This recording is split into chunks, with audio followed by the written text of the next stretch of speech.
Dapat bago umalis o bago pumasok sa trabaho, siguraduhin mong nakapultang ka.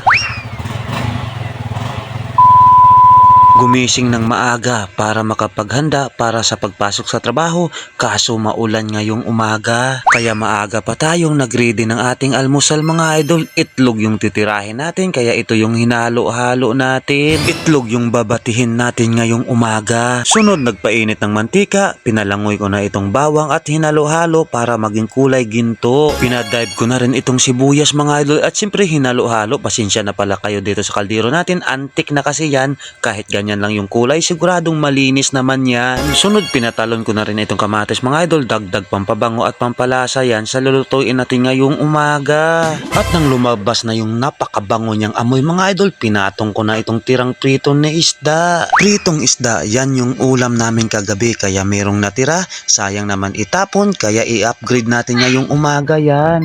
Pinakuluan lang natin sa mantika yan mga idol. Sunod, ihalo natin itong binati nating itlog. Sa amoy pa lang mga idol, siguradong gugutumin ka. Pagkatapos natin ilagay yung itlog mga idol, takpan lang natin yan in 2 minutes tapos buksan natin. Sunod mga idol, lagyan na natin ng tubig yan. Maulan-ulan ngayong umaga mga idol, kaya malamig, kaya gagawa tayo ng soup pampainit ng lamang loob natin. At syempre dito tayo huhugot ng lakas ng katawan para sa trabaho natin ngayong buong araw. Siyempre, manghiram muna tayo ng pampalasa dito sa Magic Sarap mga idol. Halo-haloin lang natin yan hanggang sa kumulo. At after 3 minutes mga idol, ayan na mga idol, pwedeng-pwede na talaga kainin yan. Ito yung tinatawag na escabeche mga idol. Escabeche, nakakaibang paraan ang pagluto natin. At siyempre mga idol, ano pa yung nihintay natin? Siyempre, tinira na natin yan mga idol. Dito tayo huhugot ng lakas ng katawan. At siyempre, bagay na bagay talaga yan sa malamig na panahon ngayon. Kaya ito,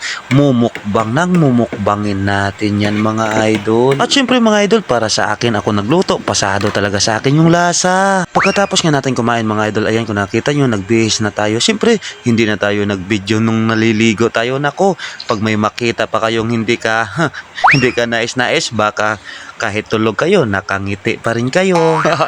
Ano kaya yun? Ano kaya yung pwedeng makita pag naliligo ka? Tapos, kahit tulog ka, nakangiti ka pa rin. Ano kaya yun? Ang saya naman nun.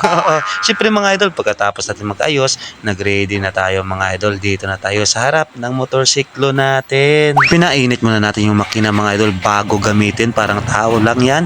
Painitin mo muna bago gamitin. Siyempre, pagkatapos natin painitin at masuot na natin yung jacket for safety, siyempre, gagamitin na natin. Ida-drive na natin yan. Nako, parang kayo lang dyan.